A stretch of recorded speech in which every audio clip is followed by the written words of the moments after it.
All right, and we're live. Hey, what's up, everybody? I just took a trip and I'm back now, so I wanted to make this content. I read and reviewed a book I'm going to review, and I've made a review in the past. It was a short clip on sort of a longer video I did. But this is Ubik by Philip K. Dick. As you can see right there, the cover is kind of like, you don't get it this is a pretty short book. It's like 225 pages, give or take, and kind of a fast read. All of Philip K. Dick's books seem to me to be pretty short. I've read the one that Blade Runner is based on, and that one's called "Do Androids Dream of Electric Sheep," which is the movie has a lot more, and it's a lot more. It kind of takes the basic ideas which Philip K. Dick writes about and expands upon them. But the front cover of this version is sort of mysterious with spray cans everywhere. I actually didn't know they were spray cans until about reading into the book. I'm going to start this this review off with no spoilers, and then probably I'll just give a heads up on because when I'm gonna start spoiling. But I kind of figure just that most people watching reviews of books have not read the book, and so you're just watching this video to see maybe I'll like it. What does this guy have to say about it?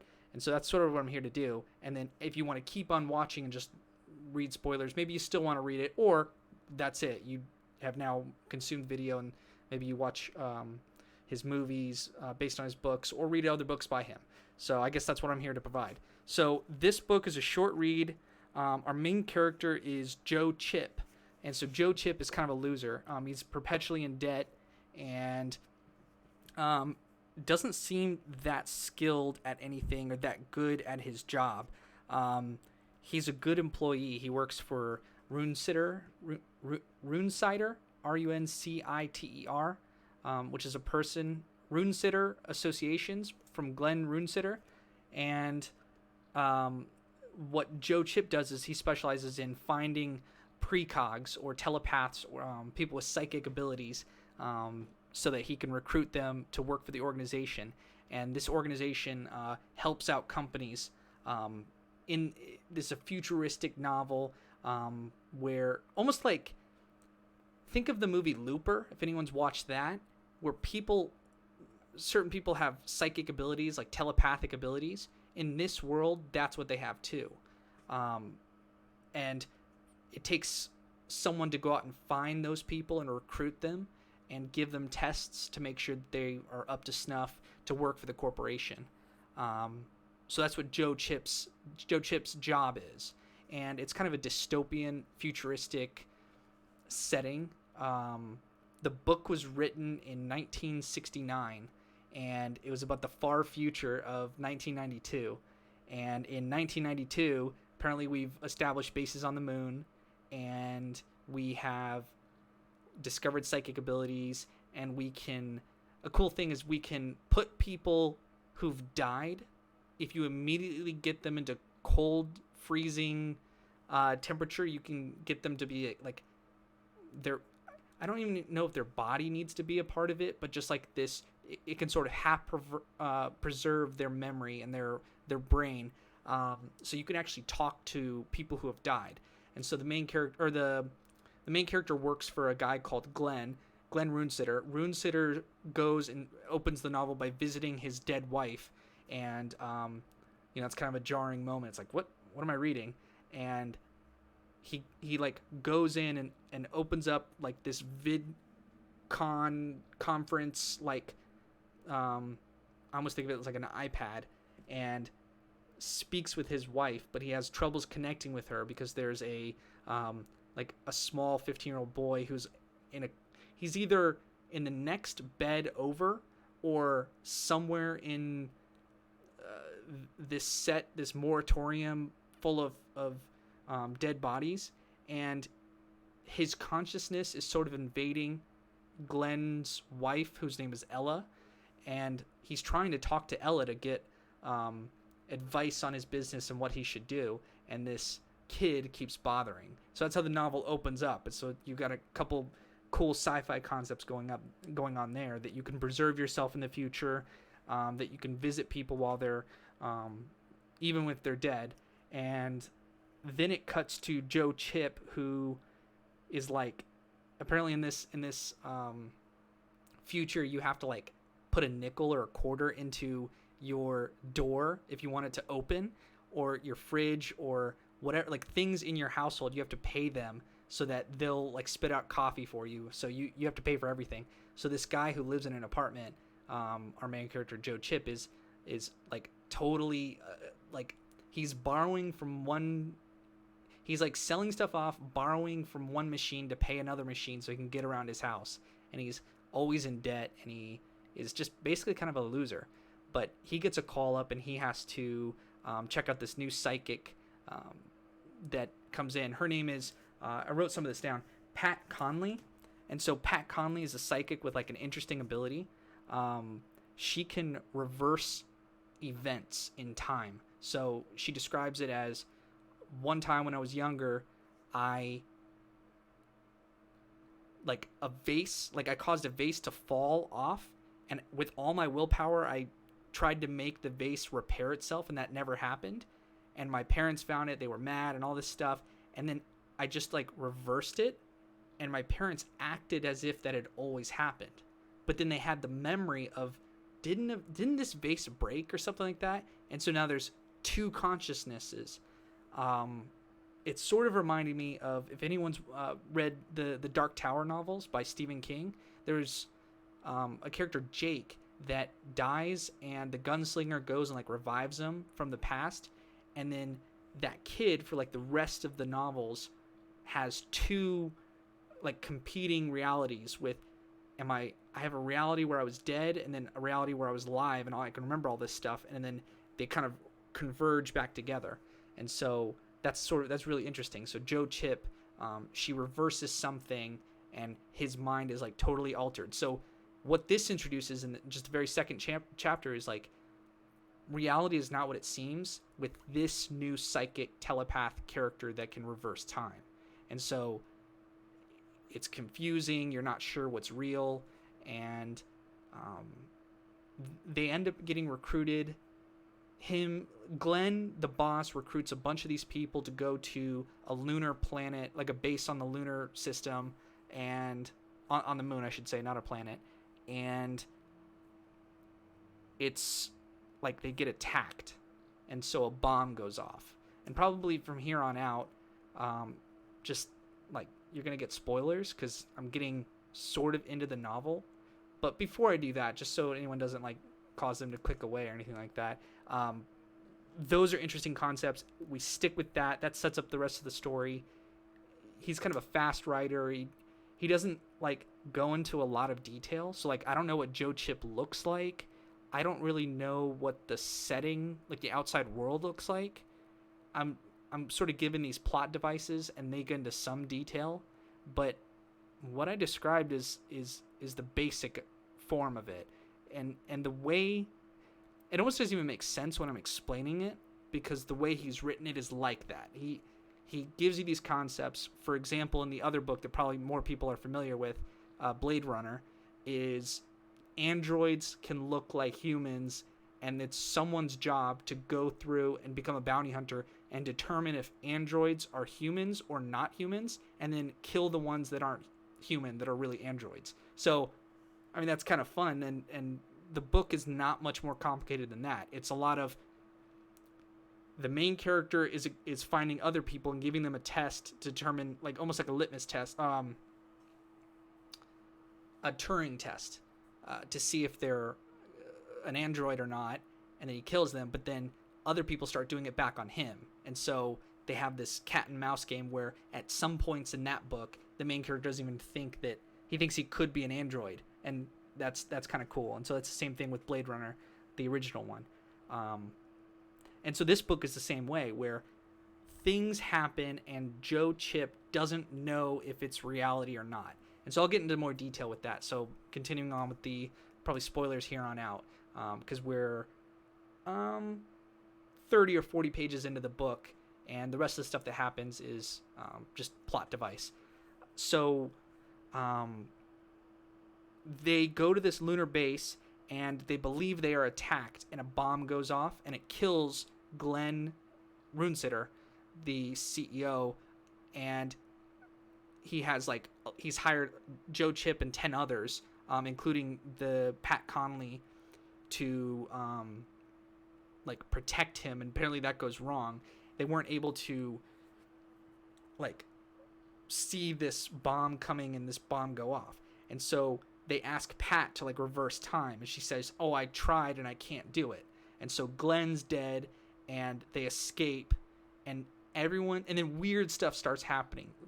The reality of the whole world gets altered, and people start feeling tired, and they have to this group, I'm gonna go and rest in the bathroom, and then they open the door to check on them an hour or two later, and the body is withered and turned into dust, and it looks like this person's been in here for 1,000 years. What the hell's happening? And they all start to feel tired, and then a coin pops up where Joe Chip is trying to put in a coin. It's a North America Federation, because the United States has gone away by 1992.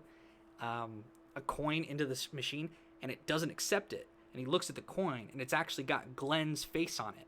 He's like, okay, what's happening? So you're led to believe that Pat Conley reversed time and something went wrong, and they're trying to contact Glenn and revive him from colds into the half-dead state, half-alive state, so he can continue on with the corporation. And they think, oh, it doesn't work. So Pat tried to reverse time, and now things are happening. But what's actually happening is Glenn, in some sort of state that they can't get him alive, is still communicating them in real time. Glenn will give messages on the television as a live broadcast for a commercial to Joe and the team, saying, it's you guys that are dead. I'm the only one that's alive, and all of you guys are in half life, and I'm trying to revive you guys. And so Joe Chip is thinking about this at first. He's like, there's no way that Glenn's the one that's dead. We're trying to revive him. What is happening? And then he starts to think. He keeps getting these messages, and he starts to realize that, oh, it actually might be us that's dead, and Glenn is the one that's alive. So they try to. Glenn tells him, hey, you have to go find Ubik, which is, we learned, this substance that comes in a spray can, and if you spray it, reality goes back to normal. And so instances of other altered reality occurring where things start regressing back into time. So Joe Chip starts to use his door, and it goes from a futuristic sliding door to a regular bolt door that he has to open. He's like, what's happening? And in his mind, he's not sure if this is true or if this is regressing. And he gets in his car, and it's actually an older version of a car, or just stuff around the city starts reverting all the way back to 1939. And it's kind of cool to see all that happening, that people start thinking it's actually 1945 or 1960 or whatever it is. And it's Joe's job to sort of he has this memory of all this happening. He's trying to solve the case of who murdered Glenn. And Glenn eventually, through all these hidden notes, and he'll write it on a cigarette carton, trying to contact Joe Chip, who goes and buys out of random. The implication is that Pat Conley reversed time so that Glenn could, before the bomb went off, start planting all this stuff to communicate after the bomb goes off to Joe, and Joe can go get Ubik, which is this spray that once you spray it around yourself, everything reverts back to normal. But what's actually happening is, and this is revealed in the last 30 pages of the book, is Joe and all the other psychics died in a bomb that went off on the base. But Glenn is alive, and Glenn No, wait. Yes, Glenn is alive, and Glenn is trying to tell Joe, while Joe's in Half-Life, you're in danger because the same person who's getting into my mind, Ella, or getting into my wife's mind, Ella, which is the kid Jory, is trying to get in your mind. And how he does this is he sets up a whole reality and has you in Half-Life go into it. So this is because Jory eats people that have Half-Life, that are in Half-Life. And so he's killed off. That's what's happening with all the people that, after the bomb went off, which wasn't really a bomb, it was a bomb, but they all actually died. It seems like they're getting tired and they get withered on. What's happening is Jory, this little person, the antagonist, like this kid who is trying to eat everyone else's soul, is actually killing them and consuming their life force. And so Joe Chip has to find Ubik, which is this secret substance that Glenn's wife Ella made, and spray it around, and everything turns normal. That way, Joe Chip can have a normal Half-Life.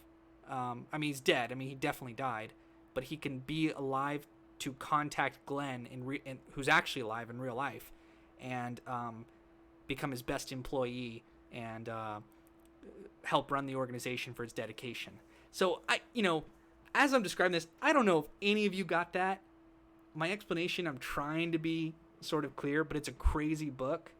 If you were interested in it, I would recommend you read it. If you like movies that you're not sure if what you're watching is real, like Fight Club or The Matrix, you might like this book and books like it, books written by Philip K. Dick. He kind of just has fun with plot devices. If you're looking for a book that has like really interesting dialogue or super like beautifully crafted scenes or settings, you won't find it with this book. You're finding cool ideas and just what's actually going to happen. I don't know if my explanation was good. I don't know if we're going to have anyone who watches to this point, but I read it, and it's my second reading, and I think I understand most of it. And I would love if people in the comments who watched this and found this interesting wanted to comment and ask questions about it, and I'll respond back, and we can get this almost like a little bit of a book club or book review. This was one of the harder ones to review. I think a more straightforward book would be definitely easier. And I don't think I did it full justice, but it's because it's a really hard book to talk about. But hey, I did what I could, and I am reading a lot of other books. I just go through them pretty quickly, and I've actually got next up. There's like How to Stop Time. It's like by this one author. I'll get into more detail in another video, but I bought it for $2 it was an Amazon Kindle bestseller, and reading through that one on this trip, it's like a couple hundred pages, and I've got some thoughts about it. And then let's see, other stuff on the docket. I'm going to be talking about China. There's this book called Understanding China, which is pretty interesting, by John Bryan Starr. So be on the lookout for stuff like that. I hope you guys enjoyed this, and I'll see you guys next time. And Corey and I definitely have more movie review podcasts coming out. We're going to be uploading one. We watched The Revenant, which is one of my favorite videos. So, okay. All right. Thanks. See you guys.